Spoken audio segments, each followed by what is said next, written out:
Welcome back. રૂપાલાજી, આપણે break પર જતા હતા ત્યારે બહુ ઇન્ટરેસ્ટિંગ વાત કરી કે પાર્ટીની લાઇનમાં જ રહીને પાર્ટીએ જે આપ્યું એનો સંતોષ માનવો જોઈએ. સ્વાભાવિક રીતે નરેન્દ્રભાઈ ગયા પછી એવું લાગતું હતું કે રૂપાલાજીને મુખ્યમંત્રી પદની ખુરશી મળશે. લોકો એ ચર્ચા કરતા હશે એટલે તમે આજે મને એ ચર્ચાના આધારે મને પૂછો છો, પણ એનાથી ફરક શું પડે છે? એમ લોકો એ ચર્ચા કરતા સારી વાત હતી મારા માટે. That's it.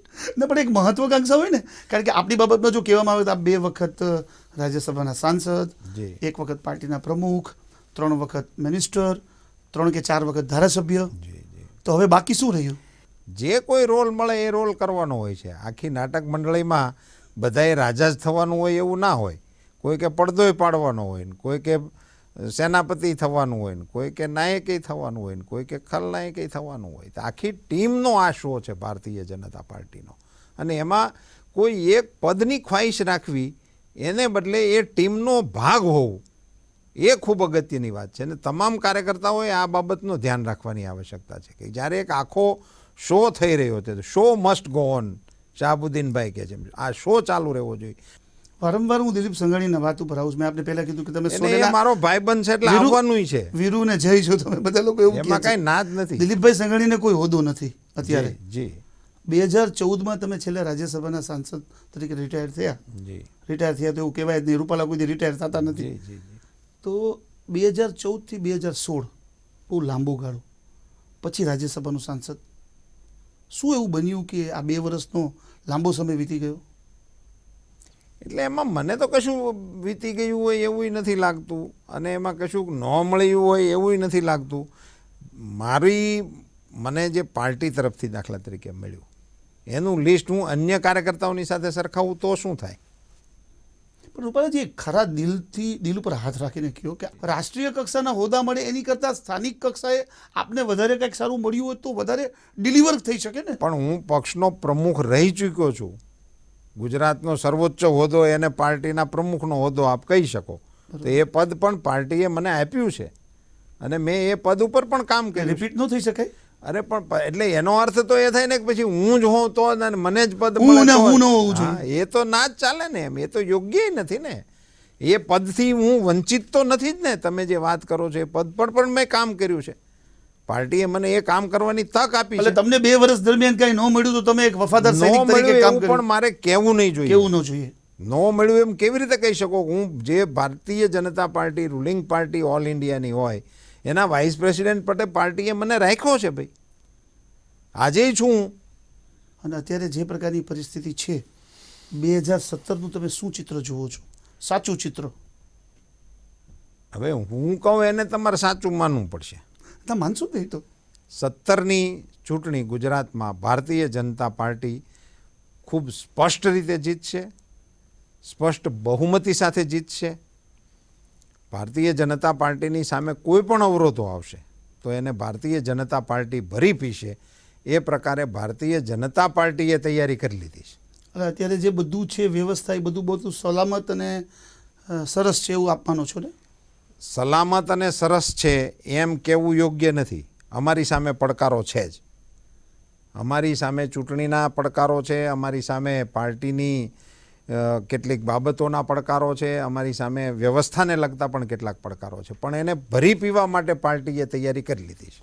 અત્યારથી એવું કહી શકાય કે પડકારો, ચેલેન્જ, જે પ્રશ્નો છે એ આપણે ભરી પીશું અને 2017માં વધુ એક વખત વિજય પતાકા લહેરાશે. જીતીશું.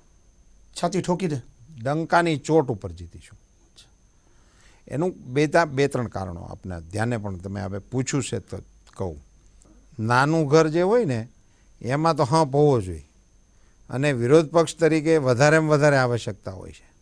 એ જે પ્રકારે એમનું ચાલી રહ્યું છે અને ગુજરાતની જનતાને વિશ્વાસ પડે એ પ્રકારનો કોઈ કાર્યક્રમ પણ એમની પાસેથી, વિરોધ પક્ષ પાસેથી હજી સુધી અમારા ધ્યાનમાં મોંઘવારીમાં જબરદસ્ત દેખાવો થયા. મોંઘવારીને લઈને એમણે કાર્યક્રમો કર્યા, એ અસરકારક નહોતા ને. પણ એને નહીં, હું જે કહી રહ્યો છું કાર્યક્રમો તો કદાચ એની સિવાયના કોઈ 2 કાર્યક્રમો પણ ધ્યાનાકર્ષક થઈ શક્યા હોય, પણ ગુજરાતની જનતાને કોંગ્રેસી નેતૃત્વમાં વિશ્વાસ પડે એ પ્રકારનું વાતાવરણ આજની તારીખે ગુજરાતમાં નથી. એટલે જે પંચાયતોમાં ગ્રામ્ય સ્તરે જે વિશ્વાસ બેઠો એવો જી. વિશ્વાસ આ દરમિયાન ઉડી ગયો અને 2017માં તો આવશે જ નહીં. અને અત્યારે જે પંચાયતમાં જે પરિણામો લઈ આવ્યા છે ને એ ત્યાં જઈને જો તમે તપાસ કરશો ને તો એ લોકો તો એમનેમ જ અત્યારે એનાય મોઢે જ પાછા વળે એમ છે. જ્યાં જ્યાં જિલ્લા પંચાયતો કે તાલુકા પંચાયતોમાં કોંગ્રેસ બેઠી છે ત્યાંના લોકોને તમે આજે જ પૂછી શકો છો ત્યાં શું સ્થિતિ છે. એટલે લોકોનો મોહભંગ બહુ ઝડપથી થઈ ગયો. ફરીવાજી એક ચર્ચા થઈ છે કે ગુજરાતમાં કાંઈ બીજેપીમાં ફેરફાર થાય છે. એક પાર્ટીના કદાવર નેતા તરીકે આપ શું ચિત્ર જોઈ રહ્યા છો? જુઓ, ગુજરાતમાં આપે જે પૂછ્યું ને પાર્ટીમાં ફેરફારો થઈ ગયા તો એ તો થઈ ગયા. એટલે વિજયભાઈ રૂપાણી ફેરફાર પ્રમુખ થઈ બન્યાની વાત ગયા. નથી કરતો. એને ફેરફાર નો કહેવાય. આનંદીબેને જેનો ઈશારો કર્યો કે હું 2017 સુધી રહેવાની છું, જી. ત્યારબાદ પક્ષ પ્રમુખને પણ વાત કેવી પડી. આવી પરિસ્થિતિનું નિર્માણ શા માટે થાય છે? જો મારો બહુ પ્રમાણિક મત છે કે પ્રદેશનું નેતૃત્વ કરવું એટલે ચૂંટણીમાં કે પક્ષનો નેતા ચૂંટણીમાં કોણ હશે, કોના નેતૃત્વમાં ચૂંટણીઓ લડાશે, એનો અધિકાર એ અમારા કેન્દ્રના પાર્લામેન્ટરી બોર્ડને છે, અમારા કેન્દ્રના નેતૃત્વને છે. એટલે વિજયભાઈ ન કહી શકે ને? આ હું જે કહું છું ને એમને કહી શકે ન કહી શકે એ તમે વિજયભાઈને પૂછજો. એ વિજયભાઈને પૂછીએ ને અમે. હા, ઈશારો તો એ જ છે ને. કેન્દ્રના અધિકારો છે. કેન્દ્ર જે નામ આપે એ નામને લઈ એના નેતૃત્વમાં ચૂંટણી લડાવવી એ અમારી કાર્યકર્તાઓની જવાબદારી છે. એટલે એનો મતલબ એમ થયો ને કે કેન્દ્રીય મંત્રીમંડળ કેન્દ્રીય કક્ષાએથી કોઈ બીજું નામ પણ ફ્યુચરમાં આવી શકે. એ કેન્દ્રના નેતૃત્વમાંથી જે આવે તે પહેલું આવે, બીજું આવે, ત્રીજું આવે, એક્સ આવે, વાય આવે કે ઝેડ આવે, કેન્દ્રના નેતૃત્વમાંથી નિર્ણય થઈને કેન્દ્રને નેતૃત્વ આદેશ કરે કે ભાઈ તમે આ એક્સના નેતૃત્વમાં ચૂંટણી લડો એટલે પાર્ટીના કાર્યકર્તાઓ એના નેતૃત્વમાં ચૂંટણી લડે.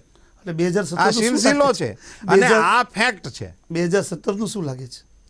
લાગવાનું ના હોય પાર્ટીના એ વિષય તમારે જેનો છે એને પૂછવાનું. અચ્છા, એટલે એના માટે દિલ્હી જવું પડે ને પૂછવું પડે હા, એ કે તો 2017નો તમે તમારો નિર્ણય જણાવો.